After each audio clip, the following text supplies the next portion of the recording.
په سلامونو مو هرکلی کوم. روسیې د افغانستان پر صادراتو ګمرکي تعرفه معاف کړې. په سلامونو مو هرکلی کوم. هیله ده چې روغ جوړ به یې. زموږ چینل در سره سبسکرایب کړئ. د دې خونې شمیرې ښیي چې روسیې د افغانستان صادرات په هیواد کې د لوړو ګمرکي تعرفو له امله په ډراماتیک ډول کم شوي دي. د افغانستان د سوداګرۍ او پانګونې خونې چارواکي وایي چې روسیې د افغانستان پر صادراتو ګمرکي تعرفه معاف کړې.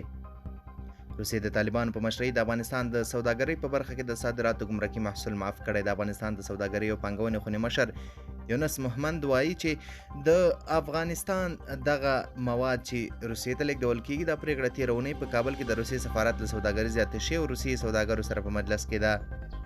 نوموړي ویلي دوی موږ ته دا اطمینان راکړ چې د روسیې جمهوریت د افغانستان پر صادراتو ټول محصولات معاف کړي او دا ډیره ښه خبره ده.